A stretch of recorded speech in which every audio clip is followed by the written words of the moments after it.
Alhamdulillah, pertama dan selamanya kita terus memanjatkan rasa syukur kita kepada Allah Subhanahu wa taala dengan limpah dan kurnianya telah sama-sama kita membaca surah Yasin, kita membaca lafaz-lafaz kalimah yang terbaik dengan istighfar kita dengan selawat dan salam ke atas junjungan baginda Nabi Muhammad sallallahu alaihi wasallam dan juga dengan lafaz tahlil serta doa yang kita panjatkan semoga dikabulkan hajat-hajat kita oleh Allah Subhanahu wa taala, diterima segala amal ibadah yang kita lakukan sebagai amal-amal yang terbaik dalam kehidupan kita insya-Allah.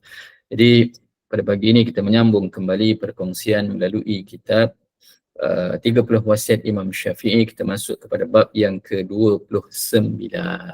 Jadi bab yang ke-29 dengan tajuk mencari hidayah Allah Subhanahu wa ta'ala. Yang kita cari dalam kehidupan kita ini iaitu selain daripada redha Allah Subhanahu wa ta'ala, mana mungkin kita nak mencari redha Allah sekiranya kita tidak diberikan hidayah oleh Allah Subhanahu wa ta'ala.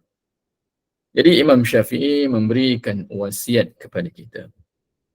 Allah Subhanahu wa taala menjanjikan kepada orang-orang beriman bahawa akan memberi petunjuk dan jalan lurus seperti mana ayat ke-54 dalam surah Al-Hajj. Jadi Allah Subhanahu wa taala telah menjanjikan kepada orang-orang yang beriman untuk diberikan petunjuk dan jalan lurus kepada mereka. Ini kelebihan orang yang orang-orang yang beriman. A'udzubillahi minasyaitonir rajim. وَلِيَعْلَمَ الَّذِينَ أُوتُوا الْعِلْمَ أَنَّهُ الْحَقُّ مِنْ رَبِّكَ فَيُؤْمِنُوا بِهِ فَتُخْبِتَ لَهُ قُلُوبُهُمْ وَإِنَّ اللَّهَ لَهَادِ الَّذِينَ آمَنُوا إِلَى صِرَاطٍ مُسْتَقِيمٍ. Sadaqallahul Azim, yang bermaksud dan juga supaya orang-orang yang beroleh ilmu mengetahui bahawa ayat-ayat keterangan itu benar dari Tuhan. Lalu mereka beriman kepadanya sehingga tunduk taatlah hati mereka mematuhinya, dan sesungguhnya Allah sentiasa memimpin orang-orang yang beriman ke jalan yang lurus. Jadi orang-orang yang beriman akan dipimpin oleh Allah Subhanahu wa taala menuju ke jalan yang lurus sebagaimana yang kita selalu pohonkan dalam salat kita, ihdinas siratal mustaqim. Kita mohon dan Allah Ta'ala beri jawapan dalam ayat ini, iaitu sesungguhnya Allah senantiasa memimpin orang-orang yang beriman ke jalan yang lurus. Jadi insya-Allah. Kan bukan ada macam setengah orang dia kata, Ustaz, ada orang dia hidupnya kan dia memang mencari kematian di jalan yang lurus. Sebab itu Ustaz, ada orang dia duk racing dekat highway jalan yang lurus. Dia kata mati di jalan yang lurus, itu lain. Kan itu nahas, mencari nahas. Tak ada keroja, cari keroja. Kan. Jadi kadang-kadang kita tengok orang naik kenderaan ni, naik motosikal terutamanya, seram kadang-kadang kan. Saya malam tadi kebetulan, lama dah saya tak naik motor agak jauh sikit. Kebetulan motor anak saya yang kecil tu rosak, jadi hantar repair di Kancung, Kancung Darat di Banting. Lama dah tak naik motor malam-malam. Malam tadi nak ambil motor tu, so pergi membonceng anak saya. Allah, dah lama tak pergi. Tak lama pun, lebih kurang perjalanan tu tak jauh pun, lebih kurang sekitar dalam 40 minit kot, lebih kurang gitulah kan. Tapi ya Allah, dah tua ni naik motor, duduk membonceng belakang, sakit pinggang, sakit kaki, semua macam-macam ada. Nak balik pula naik motor, bawa motor sendiri kan. Allah, jalan kat Malaysia ni kan, selama ni naik kereta tak perasan, jalan lubang sikit pun kita tak terasa sangat. Bila bawa motor sendiri malam-malam dengan jalan gelap, dengan jalan berlubang, ya Allah, rasa sengsaranya. Nak balik sampai rumah cakap dengan anak, kita medang dulu, tak larat dah, ngeteh dulu. Jadi itu perjalanan hidup kita. Kan, jadi bila mana dulu muda-muda biasa naik motor rasa tak ada apa pun. Kan bila dah tua-tua ni, ya Allah, terasa benar diri tu dah tua. Cuma tinggal lagi tak sedar diri dah tua. Kan. Jadi kita lihat cerita kan tak habis. Kita cerita tentang 7 golongan yang mendapat hidayah dan perlindungan daripada Allah Subhanahu wa ta'ala. Baginda Nabi SAW menyebut terdapat 7 golongan yang mendapat perlindungan daripada Allah Subhanahu wa ta'ala. Jadi ada 7 golongan yang mendapat pertolongan daripada Allah Subhanahu Wa Taala pada hari kiamat. Hari yang mana tidak ada perlindungan selain daripada perlindungan Allah Subhanahu Wa Taala. Jadi 7 golongan itu iaitu yang pertama, bagi pemimpin yang adil. Jadi pemimpin yang adil ni bukannya mudah kan. Kadang-kadang kita duduk kata, saya bukan pemimpin Ustaz. Kan, jadi kena ingat dalam rumah tangga kita juga pemimpin. Kan sebagai seorang suami kita menjadi pemimpin kepada anak-anak, kepada isteri. Sebagai seorang isteri juga menjadi pemimpin kepada anak-anak yang lain. Jadi setiap kita ada kebertanggungjawaban dalam sudut pemimpin. Namun di sini bila dikatakan pemimpin yang adil ini maknanya pada juga meliputi orang yang menjadi ketua dalam sesuatu jabatan. Mungkin supervisor, ada anak-anak buah dia, mungkin eksekutif, mungkin manager. Jadi begitu juga mungkin exco, mungkin menteri, mungkin YB dan sebagainya. Jadi sebagai pemimpin perlulah berlaku adil. Kan ada satu lagu lama kan, alangkah indahnya hidup ini, pemimpinnya adil mengasihi rakyat, ibu bapa mendidik dengan penuh kasih sayang, anggota masyarakat tolong menolong bekerja sama. Ini antara ciri-ciri. Kan sebagai ibu bapa juga, sebagai pemimpin perlu mendidik dengan penuh kasih sayang, dan anggota masyarakat juga dalam keadaan melaksanakan apa yang diperintahkan oleh Allah Subhanahu Wa Taala dengan senantiasa bekerjasama untuk tolong menolong. Jadi nak menjadi pemimpin ni bukannya mudah kan. Kita risau kan kadang-kadang ramai di kalangan orang yang berebut-rebut nak menjadi pemimpin. Dia nak jadi pemimpin, nak pegang jawatan, tetapi bila mana jawatan tu dah dapat, dia lupa sebab apa, di situ adanya ghanimah ataupun adanya kepentingan, adanya sumber-sumber dari segi sumber kekayaan yang boleh diperolehi. Kan jadi lupa dia akan niatnya. Bukan tak ada pemimpin yang terbaik, ada, tetapi maksudnya pada ujian nak jadi pemimpin ini kadang-kadang cukup besar bagi mereka yang tidak meletakkan Al-Quran dan juga Sunnah sebagai pegangan dalam kehidupannya. Itu yang pertama. Yang keduanya apa dia? Yang keduanya iaitu pemuda yang semasa hidupnya digunakan untuk beribadah kepada Allah Subhanahu Wa Taala. Jadi bukannya senang nak cari pemuda-pemuda. Kalau cerita pemuda ni jangan pula yang wanita, yang muslimat rasa Allah Ustaz, pemuda je ke Ustaz, pemudi tak ada ke? Bila sebut pemuda tu merangkumi juga pemuda dan pemudi. Pemuda pemuda harapan bangsa, pemudi tiang negara. Bukannya pemuda harapan bangsa, pemudi tiang bendera. Itu lain. Kan ada orang tukar benda tu. Dia kata pemuda harapan bangsa, pemudi tiang bendera, dia kata. Sabar je lah. Jadi pemuda yang mana dimaksudkan di sini iaitu hidupnya sewaktu usianya muda banyak dihabiskan untuk beribadah kepada Allah Subhanahu Wa Taala. Memang betul ini suatu perkara yang susah nak cari. Kebiasaannya ujian anak muda ini dia banyak diuji dengan kebendaan, dengan keseronokan, dengan perkara-perkara yang melalaikan. Bukan saya kata semua, tetapi ini ujian kan. Waktu muda inilah sibuk kerja, nak cari duit, nak beli motor. Kan sebelum kerja dia kata, sebelum dia habis belajar dia kata besok dah habis belajar, dapat kerja gaji 1,000-1,200 jadilah, dia kata kan. Kerja dapat naik motor EX5 pun tak apalah. Kan dah dapat EX5 dia rasa macam tak seronok. Dia kata nak beli RX-Z, tapi sekarang RX-Z ni harganya macam harga Yahudi. Kan baru-baru ni RX-Z harga dia sampai 140,000 dengan Allah.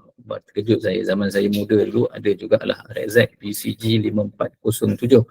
Tapi rasanya harga baru 2-3 ribu je. Orang makin lama harga makin menurun. RX-Z harga makin lama makin menaik. Saya pun tak faham. Kan? Jadi ini ujian kan. Nak datang ke masjid, nak datang ke surau. Kan? Jadi kami sendiri ni kadang-kadang AJK masjid, AJK surau ni sampai pening dah. Apa program kita nak buat untuk anak-anak muda. Kan? Baru-baru ni kami buat kejohanan sukan antara masjid, antara surau, antara musola di kampung, di jalan kebun. Orang tak pernah buat, kami buat. Kan? Jadi kita jemput surau-surau, masjid-masjid untuk join program-program ini. Jadi Alhamdulillah adalah sambutannya dan mereka minta apa dia, Ustaz kalau boleh buatlah Ustaz, tak dapat tiap-tiap tahun, tiap-tiap bulan pun tak apa, sabar je nak minta tiap-tiap bulan. Kan? Kami boleh buat. Kalau kata ada nak sponsor, saya cakap dia, kalau ada orang nak sponsor setiap sebulan 10,000, saya sedia buat. Kan, maknanya setiap bulan bagilah 10,000, kami buat program tu. Tapi itulah, bila mana kita buat program mereka datang, tapi bila mana nak suruh datang berjemaah ni memang berat. Akan sampaikan kadang-kadang ada di kalangan anak-anak muda ni, bila kita panggil, tolong panggil kawan-kawan, bantu jadi urus dia. Kita buat program di masjid. Ada yang menjawab apa dia, bukan kami tak nak buat program di masjid, kami sendiri pun tak datang ke masjid. Sebab itulah kami buat program nak jemput anak-anak muda datang ke masjid. Ini macam-macam ujian. Kan? Jadi bila mana anak muda hidupnya banyak digunakan untuk beribadah kepada Allah Subhanahu Wa Taala, maka inilah golongan yang akan mendapat hidayah dan juga perlindungan daripada Allah Subhanahu Wa Taala. Yang ketiganya apa dia? Orang yang hatinya selalu terikat dengan masjid. Innama ya'mur masajidallahi man amana billahi wal yaumil akhir. Kan, memang nak menjadi orang yang hatinya terikat dengan masjid ni bukan suatu perkara yang mudah, kan, bukan suatu perkara yang mudah, kan. Kita memang kita boleh cerita, tetapi apa nama ni, Allahumma salli ala sayyidina Muhammad, nak mengimarahkan itu bukan perkara yang semudah yang kita sangkakan, kerana di situlah diberikan kelebihan. Sesungguhnya orang yang memakmurkan rumah-rumah Allah itu adalah orang-orang yang terpilih. Kan? Orang sesungguhnya yang memakmurkan masjid Allah hanyalah orang-orang yang beriman kepada Allah dan hari kemudian, serta tetap melaksanakan solat, menunaikan zakat dan tidak takut kepada apa pun kecuali kepada Allah. Maka mudah-mudahan mereka termasuk orang-orang yang mendapat petunjuk. Jadi bukan perkara yang mudah. Sebab itu ini kelebihan bagi orang yang hatinya selalu terikat dengan masjid. Jadi saya ada kenal jugalah anak-anak muda yang saya tengok hidupnya, kan, umur lebih kurang dalam, nak kata muda sangat, taklah terlalu muda, tetapi dalam umur 20-an, penghujung 20-an. Kan. Apa yang saya respect dengan anak muda ni, kan, dia buat kerja, apa nama ni, asalnya pendidikan dia bukan dalam bidang construction, asalnya belajar dalam bidang account, ada degree dalam bidang account, kan, tetapi dia rasa lebih selesa untuk dia buat kerja sendiri dan dia dia buat kerja kontrak, kan, buat kerja kontrak. Jadi apa yang saya respect dengan anak muda ni, kan, setiap kali masuk waktu dia akan pastikan dirinya, seboleh-bolehnya dia akan pastikan dirinya pergi ke masjid dan juga surau yang berdekatan. Kan. Kemudian waktu saya mengenali dia, setiap pagi, kan, dia duduk rumah berasingan dengan ibunya. Setiap kali dia nak pergi bekerja dan sebagainya, dia kata, bila tanya dengan dia, dari mana bang? Dia kata daripada balik kampung. Dia kata balik kampung, padahal rumah, antara rumah dia dengan rumah family dia tak jauh mana pun. Rupanya setiap pagi dia akan pastikan dirinya sebelum dia keluar daripada rumah, dia akan jumpa ibunya, akan dia jumpa mak dia, dan dia akan pastikan dia jumpa, minta izin, kan, minta doa setiap hari. Jadi saya tengok anak muda ni walaupun umurnya masih lagi muda, apa kelebihan dia? Bila saya jumpa dia, perniagaan dia semakin hari semakin baik, kan. Pekerja dia dalam bidang construction saya rasa dalam 20 ke 30 orang, dan kemudian dia juga dah terlibat dalam menguruskan permit pekerja, dan yang terbaru dia dah berjaya membuka 2 buah restoran. Kan, jadi ini antara kelebihan anak-anak muda, dan dia kata saya tak akan selama-lamanya bekerja dalam keadaan begini. Targetnya umur lebih kurang dalam 40 tahun, dia kata dia dah tak nak lagi dah bersusah payah nak mencari rezeki yang dia kata sekarang inilah masa dia nak mencari rezeki, tapi dalam masa yang sama dia tidak meninggalkan kerja-kerjanya, dan dia juga masih lagi belajar menuntut ilmu. Kan, dia antara murid saya yang istiqamah, dan dalam masa yang sama dia sempat lagi antara maghrib ke isyak dia mengajar anak-anak jiran, kan, mengajak anak-anak jiran mengaji. Jadi saya tengok ini komitmen anak muda yang saya rasa nak cari orang yang sebegini tak semudah yang disangkakan. Jadi semoga orang ini tergolong di kalangan apa dia? Orang yang hatinya terikat dengan masjid dan juga pemuda yang senantiasa hidupnya digunakan untuk beribadah kepada Allah. Yang keempatnya apa dia? Dua orang yang saling mencintai kerana Allah Subhanahu wa taala, bertemu dan berpisah kerananya. Jadi bila mana orang yang menjadikan hubungan antara sesama makhluk itu berdasarkan kepada redha Allah Subhanahu wa taala. Jadi bila mana dia bertemu seseorang kerana Allah, dia berpisah kerana Allah, dan dia menjalinkan ukhuwah serta silaturahmi hanyalah kerana Allah Subhanahu wa taala. Jadi ini yang perlu kita lakukan. Sebab apa? Kita ni kadang-kadang berjumpa ataupun kita kenal seseorang ada tujuannya. Ada orang dia mengenali seseorang sebab apa? Kenapa? Kita tanya dia kenapa rapat sangat dengan orang ni. Dia kata memanglah aku buat kerja kontrak nak masuk jabatan-jabatan kerajaan kena melalui dia. Jadi aku berkawan kerana itu. Ada orang dia ada kawan-kawan dia, kawan-kawan untuk main golf sahaja. Bila tanya kenapa suka sangat main golf, kenapa berkawan dengan orang-orang tertentu saja? Kami ni bila mana kita berjumpa main golf bukan sesaja main golf, kami bincang tentang bisnes. Jadi betul tu, friend for benefit, kan, mengambil kepentingan daripada kawan. Ada kepentingan, ada matlamatnya, tak salah nak berkawan kerana nak berkawan, kita ni nak berkawan sebanyak mana pun, seramai mana pun tak menjadi masalah. Tetapi betulkan niat kita kerana ada kelebihan bagi seseorang yang mana dia mencintai ataupun kita katakan bersahabat, kan, kerana Allah Subhanahu wa taala, mendapatkan ukhuwah sesama manusia kerana Allah taala, dalam hubungan silaturahim juga kerana Allah Subhanahu wa taala, dan setiap kali pertemuannya bila bertemu niatnya kerana Allah, berpisah juga kerana Allah Subhanahu wa taala. Kan, kumpulan Brothers dia ada satu lagu, dia kata apa dia? Pertemuan kita di suatu hari menitikkan ukhuwah yang sejati. Bersyukurku kehadrat ilahi di atas jalinan yang suci. Namun kini perpisahan yang terjadi, dugaan yang menimpa diri. Bersabarlah di atas suratan, ku tetap pergi jua. Kan, ini lagu ni biasa kalau kata ada program-program motivasi, kan, nak habis tu lagu ni lah yang dimainkan, kan, nak memainkan emosi seseorang. Tapi sebenarnya lagu ini cukup baik. Sebab apa? Dikatakan di sini pertemuan kita adalah yang pertamanya untuk menitikkan ukhuwah yang sejati. Jadi bersyukur kita kepada Allah Subhanahu wa taala atas jalinan hubungan yang mana didasari dengan rasa cinta kepada Allah. Dan juga bila mana berpisah kita adalah kerana Allah Subhanahu wa taala. Ini yang perlu kita lakukan kerana inilah yang termasuk di kalangan 7 golongan yang mendapat hidayah dan perlindungan daripada Allah Subhanahu wa taala. Yang kelimanya apa dia? Lelaki yang mana bila mana diajak melakukan maksiat oleh seorang wanita, yakni wanita bangsawan yang lagi cantik, tetapi dia menolak dan berkata saya takut kepada Allah Subhanahu wa taala. Jadi ini ujian seorang lelaki yang nak menolak ajakan seorang wanita, apatah lagi wanita itu bangsawan cantik pula tu. Kan ada orang dia kata boleh menolak ajakan wanita sebab apa?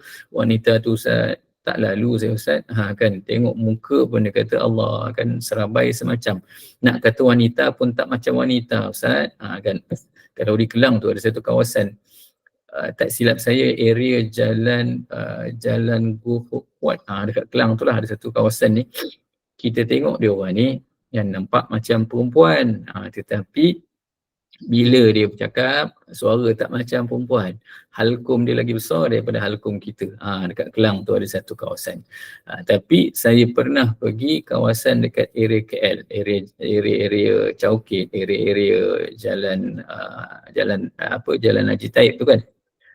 Waktu tu kita buat kerja kejamal kan, kita bagi makanan kepada gelandangan dan sebagainya kan. Bila kita tengok, tengok hebat, masya-Allah, tengok dia orang ni serupa perempuan. Kalau kata seorang perempuan lalu sebelah dia dengan si Polan ni kan, lagi lawa perempuannya kan. Bila dia tengok dengan pakaian seksi dia, lawa dia, muka dia memang serupa perempuan, mengalahkan artis. Tapi bila mana dia bercakap, lari kita. Kan. Jadi inilah dikatakan apa dia, akhir zaman, macam-macam benda yang boleh berubah, bukan berubah, diubah mengikut hawa nafsu mereka. Okey.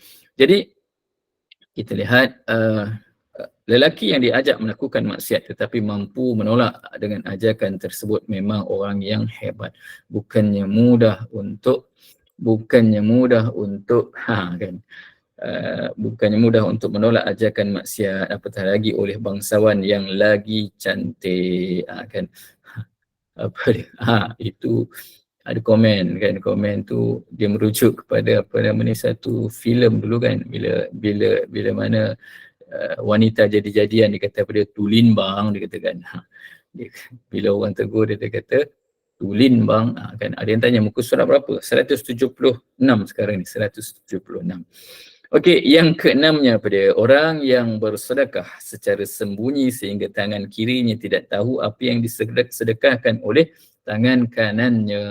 Jadi bersedekah dalam keadaan penuh dengan keikhlasan. Ini adalah contoh, dikatakan bila mana dia bersedekah tangan kanan bersedekah, tangan kiri tak tahu. Bukan maksudnya bila kita sedekah ni mesti tangan kanan masuk, tangan kiri sorok dalam poket ataupun sorok dalam poket belakang ataupun letak di belakang. Kadang-kadang orang bila dia ambil patah-patah perkataan tu, dikatakan apa dia Ustaz sendiri yang cakap orang bersedekah ni secara sembunyi sehingga mana tangan kiri tak tahu apa yang disedekahkan. Sebab tu Ustaz, setiap kali saya nak sedekah, saya pastikan tangan kiri saya masuk poket dulu Ustaz, ataupun saya sorok kat belakang, supaya saya tergolong di kalangan orang yang keenam, iaitu bersedekah dalam keadaan sembunyi, tangan kiri pun tak tahu. Jangan begitu. Maksudnya ialah kita sedekah dalam keadaan penuh keikhlasan. Kan ikut kata Kang Mas Hermantino, tangan kanan memberi, sorokkan tangan kiri, derma bukan tontonan, lakukan dalam sepi. Itu kata Kang Mas Hermantino. Jadi bila dikatakan lakukan dalam sepi, malam-malam sebelum tidur kan, ambil handphone kita, masuk dalam kita punya online banking, akan gelap-gelap kita buat. Itu pun tak ada masalah, kan. Jangan kita kata nak buat ni dalam keadaan sembunyi-sembunyi tu, orang tak ada, pergi masjid tengok kanan kiri depan belakang. Tak semestinya begitu. Sekarang ni mudah nak buat secara sembunyi. Kita duduk diam-diam sambil kita duduk kat kedai kopi, sambil kita ngeteh, simpan siap-siap QR code GNI, kan. Sambil-sambil tu jadikan QR code GNI ataupun nombor akaun tu buat add favorite setiap hari. Berapa kempen sekarang ni? RM5, RM7, kan, tak kisahlah berapa pun yang kita boleh masukkan, kan, daripada kita bagi kepada pihak-pihak yang tak sepatutnya, pihak-pihak yang mengambil kesempatan, kan.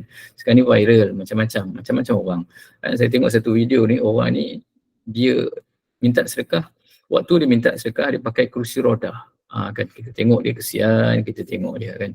Kemudian bila dia sampai dekat kereta, elok je dia berdiri, boleh berjalan, dilipat kerusi roda tu elok kan, sabar je lah. Naik kereta pula bukan kereta kaleng-kaleng, bukan kereta kanc, kan, bukan kereta Proton yang biasa-biasa. Keretanya tu pun saya tak mampu nak beli, kan. Jadi pendapatan seorang peminta sedekah ni kadang-kadang lagi banyak daripada kita punya pendapatan. Saya tak adalah jadi masalah nak bersedekah dengan siapa pun. Cuma yang tak seronok pihak-pihak yang mengambil kesempatan. Mereka ni setakat nak dapat RM50 dalam masa sejam 2 jam tak menjadi masalah, kan. hatta sindiket yang menjual tisu. Jual tisu tu okey lagi, dia berusaha menjual. Tapi kadang-kadang yang sihat walafiat ni kan, ada pihak yang menghantar dia, ini lebih kepada sindiket kan. Tisu yang beli dengan harga 10 sen 20 sen dijual dengan harga RM1 kan. Jadi berpada-padalah kan, nak bersedekah, kena sedekah sungguh-sungguh, cari pada pihak yang benar-benar memerlukan. Sebab saya sendiri pernah ada satu apa nama ni, ada satu warga asing, dia kata dia datang mewakili madrasah warga asing ni, dia kata mereka memerlukan dan sebagainya. Kita pun bagilah sumbangan tu. Tiba-tiba datang geng-geng dia lagi, dia kata kawan tu dah tak bekerja lagi dengan mereka. Dia ambil kesempatan gunakan surat-surat yang lama, dia gunakan untuk kepentingan diri sendiri. Dan saya sendiri pernah kena pernah saya buat siasatan. Orang ni dia kata kami memerlukan sumbangan Ustaz untuk saudara-saudara kami yang kami letakkan di Ampang, dia kata. Pusat tahfiz di sana, pusat pembelajaran mereka di sana. Kebetulan Allah Ta'ala nak gerakkan hati saya. Saya pun pergi dengan keluarga, pergi ke tempat yang dimaksudkan. Sampai ke sana saya tanya dengan mudirnya, tanya dengan orang yang ada situ, kenal tak sipulan-sipulan ni kan. Tunjukkan gambar, mereka tak kenal pun kan. Bila mereka kata tak kenal, saya pun telefon dia. Saya tanya, tuan ada di mana? Dia kata saya ada dekat Ampang, dekat tempat madrasah ni lah. Dia kata, saya tanya 2-3 kali, betul ke dekat sini? Betul, dia kata. Jadi kita pun, saya cakap balik dengan dia, betul ke tuan ada kat sini? Sebab saya ada dekat madrasah ni, tuan tak ada pun. Mulalah dia duduk pusing sana, pusing sini, Allah kan. Banyak dah duit jemaah kita bagi pada dia. Tetapi rupa-rupanya kita kena scam. Sekarang ni Allah, scammer ni mudah sungguh nak buat duit. Kan sebab apa? Orang Malaysia ni memang pemurah. Orang Malaysia ni memang baik hati. Kan. Jadi berhati-hati. Bukan sekadar berhati-hati di jalan raya, tetapi berhati-hati dalam kita nak melakukan kebaikan. Jangan sampai ada pihak yang mengeksploitasikan kebaikan kita untuk kepentingan mereka. Okey, yang ketujuh, orang yang selalu berzikir pada waktu bersendirian sehingga mengalirkan air mata. Ini rekod Imam Al-Bukhari dan juga Muslim. Jadi ramai orang berzikir, ramai orang mampu berzikir. Namun berapa ramai orang yang dapat berzikir sehingga dalam hatinya sendiri hadir sewaktu zikir tersebut yang akhirnya menatijahkan gugurnya air mata. Kan? Jadi bila mana kita berzikir, antara perkara yang boleh menyebabkan gugurnya air mata kita apa dia? Sewaktu kita berzikir, kita membayangkan dosa-dosa kita yang terlalu banyak yang kita telah lakukan. Kan tak ada orang yang terlepas daripada melakukan dosa, tetapi sejauh mana kita mampu menitiskan air mata menyesali dosa-dosa yang telah kita lakukan. Jadi ambillah sedikit masa untuk kita menginsafi dan juga kita merasakan penyesalan atas dosa yang telah kita lakukan sebelum ini. Jadi insya-Allah bila mana sampai tahap kita mampu menitiskan air mata penyesalan, maka kita akan rasa penyesalan tersebut, kita mohon ampun kepada Allah Subhanahu Wa Taala, dan pengampunan tersebut yang kita harapkan agar kita dapat dimasukkan ke dalam syurga Allah Subhanahu Wa Taala setelah mana diampunkan dosa-dosa kita. Maklumlah kita ni zaman muda terutamanya, ada orang sampai ketua pun dia tak berubah, tetapi kita cuba zaman muda kita yang banyak melakukan salah silap dan sebagainya, kita mohon ampun kepada Allah Subhanahu Wa Taala dengan sebenar-benar rasa keinsafan dalam diri kita. Kan Abang Ijam Medicine dia kata apa dia, lagu dia dulu kan yang paling top apa dia, Tika dan Saat Ini, tapi setelah diubah lirik tersebut memang cukup kita rasa Allah kan. Dia kata apa dia, tika begini mencari-cari sebuah cinta hilang, saat begini ternanti-nanti terbang melayang, bertanya-tanya iman di dada, mengapa layu jua, bertanya-tanya di hujung waktu dosa yang lalu. Kita kena kita kena senantiasa menginsafi diri, kan, sejauh mana tahap keimanan kita, sejauh mana kita mampu memohon keampunan kepada Allah Subhanahu wa taala tentang waktu-waktu yang telah kita tinggalkan, yang telah kita lakukan, banyak dosa yang lalu yang kita lakukan. Jadi insya-Allah semoga dengan usia yang masih lagi Allah Taala berikan kepada kita dapat menjadikan diri kita seorang yang lebih dekat kepada Allah Subhanahu wa taala. Dan kita lihat dalam sebuah hadis yang dinyatakan oleh Imam Ahmad dan At-Tabrani daripada Amru bin Jamuh, baginda Nabi SAW berkata, seorang hamba tidak akan mendapat keimanan yang benar sehingga mana dia cinta dan dia benci kerana Allah. Jikalau dia cinta dan benci kerana Allah, maka dia berhak mendapat perlindungannya, yakni perlindungan daripada Allah Subhanahu wa taala. Jadi insya-Allah semoga sedikit perkongsian pada pagi ini, iaitu 7 golongan yang mendapat hidayah dan perlindungan daripada Allah Subhanahu wa taala. Inilah yang kita cuba usahakan agar kita mendapat kita mendapat ataupun kita tergolong di kalangan di kalangan orang yang dipimpin oleh Allah Subhanahu wa taala, berada di jalan yang lurus insya-Allah. Jadi mohon kemaafan atas segala salah silap sepanjang kita bersama pada pagi ini. Sesungguhnya sebagai manusia biasa, pasti saya banyak melakukan kesalahan-kesilapan dari segi tutur kata, tingkah laku, perbuatan dan sebagainya. Kerana setiap satu yang baik itu datang daripada Allah Subhanahu wa taala, kelemahan adalah khilaf diri saya sendiri. Sekiranya ada yang rasa mungkin terguris hatinya, juga saya mohon kemaafan. Maklumlah kadang-kadang kita ni bercakap seronok je kan, tetapi tak perasan dalam pada kita menuturkan kata-kata ada yang tersinggung, ada yang terasa dan sebagainya. Wallahu a'lam bissawab. Saya serahkan kembali kepada admin. Alhamdulillah. Amin, Allahumma amin. Jazakallah khairan kasiran. Yang berbahagia Al-Fadhil Ustaz Mahmud bin Mastam yang sudi bersama di Google Meet Gemah Nur Iman di kuliah subuh pada pagi ini. Jadi sama-samalah kita doakan, mudah-mudahan Allah ijabahkan segala doa kita pada pagi ini. Kepada yang diuji dengan pelbagai penyakit, mudah-mudahan Allah berikan kesembuhan dengan izin Allah Subhanahu wa taala. Syukran jazilan atas perkongsian ilmu dari kitab wasiat Imam Syafi'i ditajuk Mencari Hidayah Allah. Jadi hidayah ataupun tunjuk ini, kita perlukan hidayah, itu petunjuk, bimbingan daripada Allah agar kita semua dibimbing untuk mengukuhkan keimanan, meningkatkan lagi amal soleh bagi menghadapi pelbagai masalah dunia dan akhirat kita insya-Allah. Jadi mudah-mudahan ilmu yang disampaikan bermanfaat dan ada keberkatan, jadikan sebagai panduan dan ibrah dalam kita, dalam kehidupan kita insya-Allah. Terima kasih kepada tim Gemah Nur Iman, terima kasih kepada para jemaah dan juga para penginfak yang budiman yang terus menghulurkan infak kepada tabung Gemah Nur Iman. Mudah-mudahan rezeki digandakan dan melimpah ruah, dan mudah-mudahan Gemah Nur Iman terus menyediakan platform untuk kita berkuliah bersama dengan asatizah pilihan.